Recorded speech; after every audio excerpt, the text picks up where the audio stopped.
Some adverse events following immunization could be due to the ingredients of vaccines. Therefore, health workers involved in AEFI surveillance should know the components of vaccines and their possible side effects.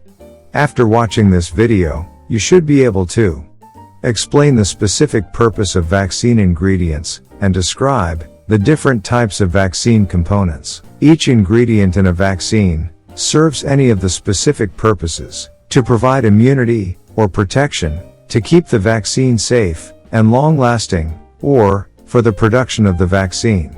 The first component of vaccines are the active ingredients. These are antigens made from viruses or bacteria to which an immune response is generated. Most often these components are whole viruses or bacteria, parts of the viruses or bacteria, or products made by bacteria called toxins. Some vaccines against COVID-19 also use nucleic acids. The second component of vaccines are the adjuvants. Adjuvants are substances added to vaccines that allow them to work better by enhancing the immune response to the vaccine, thereby decreasing the number of vaccine doses needed to gain protective immunity. Adjuvanted vaccines can cause more local reactions, such as redness, swelling, and pain at the injection site. Some recipients of adjuvanted vaccines may experience more systemic reactions, such as fever, chills, and body aches, than recipients of non-adjuvanted vaccines. The most common adjuvant used in vaccines is aluminum. Aluminum is one of the most common metals found in nature and is present in air, food, and water. While infants receive about 4.4 milligrams of aluminum in the first 6 months of life from vaccines, they receive more than that in their diet. Breastfed infants ingest about 7 milligrams, formula-fed infants ingest about 38 milligrams, and infants who are fed soy formula ingest almost 117 milligrams of aluminum during the first 6 months of life. Therefore, the risk to infants with episodic exposures to vaccines that contain aluminum adjuvant is extremely low. Furthermore, the benefits of using vaccines containing aluminum adjuvant outweigh any theoretical concerns. Doc Marl, totoo ba na ang mga bakuna na naglalaman ng aluminum adjuvant ay nagdudulot ng autism? Aluminum adjuvants have been used in vaccines since the 1930s. Scientific evidence shows that vaccines are safe and not associated with autism. The amount of aluminum present in vaccines is very low, in fact much lower than the amount of aluminum in the diet of infants. Furthermore, the biologically active form of aluminum cannot cross the blood-brain barrier, hence, it cannot cause damage to the brain or autism.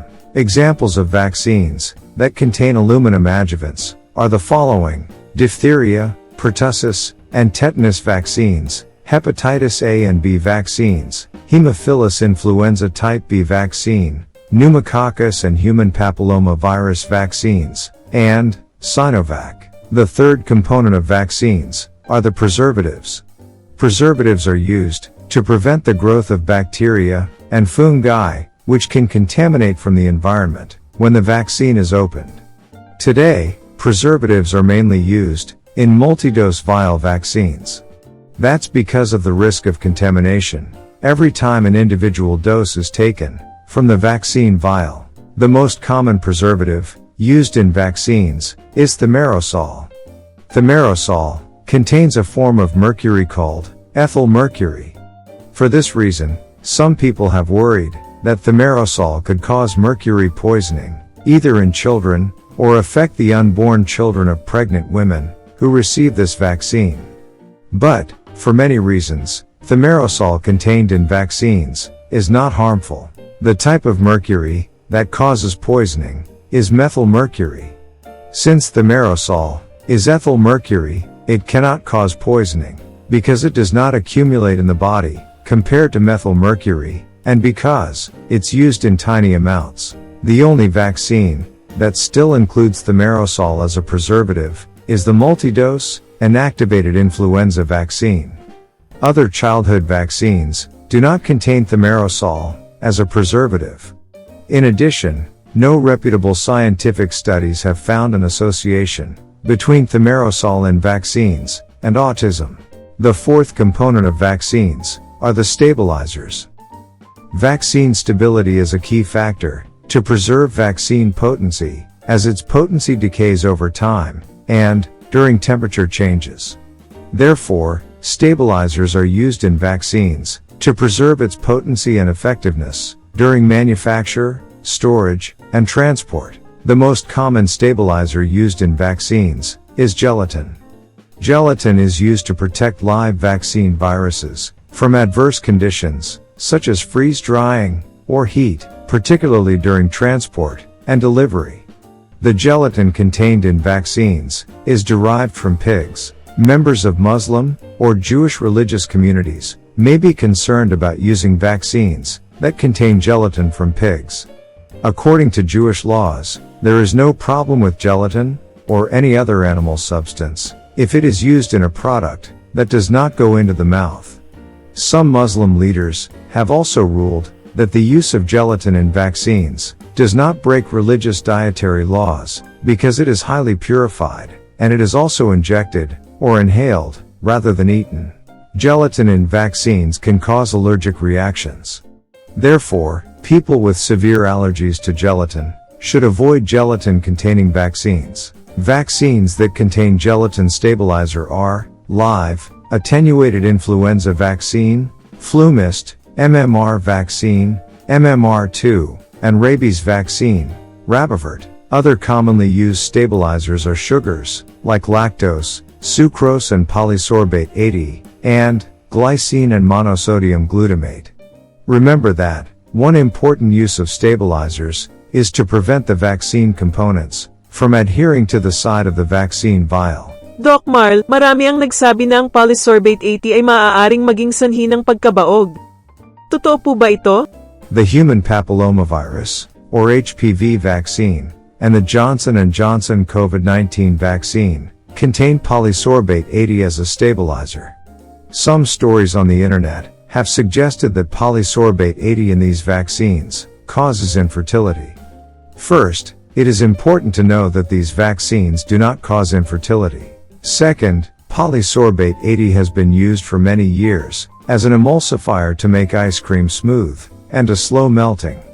A half cup of ice cream may contain about 170,000 micrograms of polysorbate 80.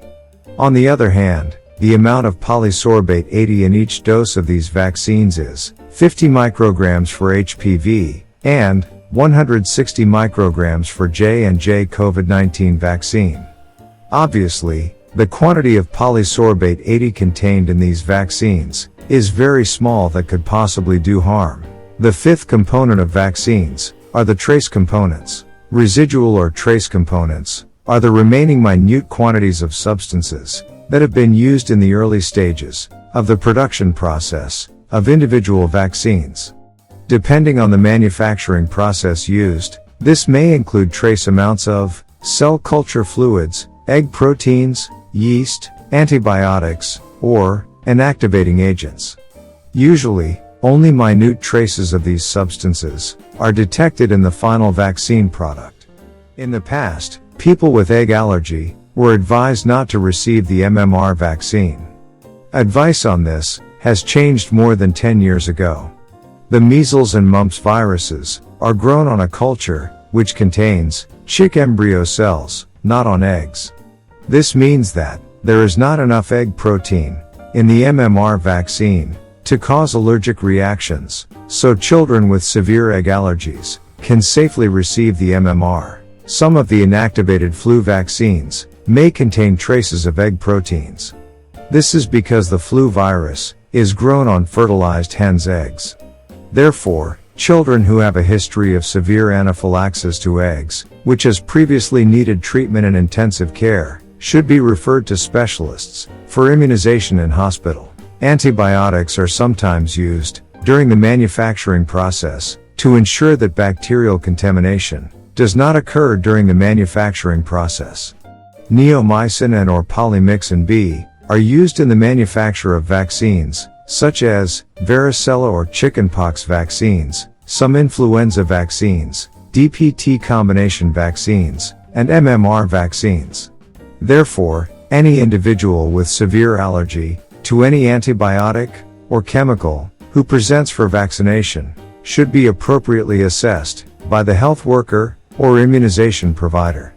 The product information relating to each vaccine must be scrutinized for specific vaccine components before administering any vaccine to these individuals. We have discussed the specific purpose of each vaccine ingredient and the different types of vaccine components. Thank you for your kind attention.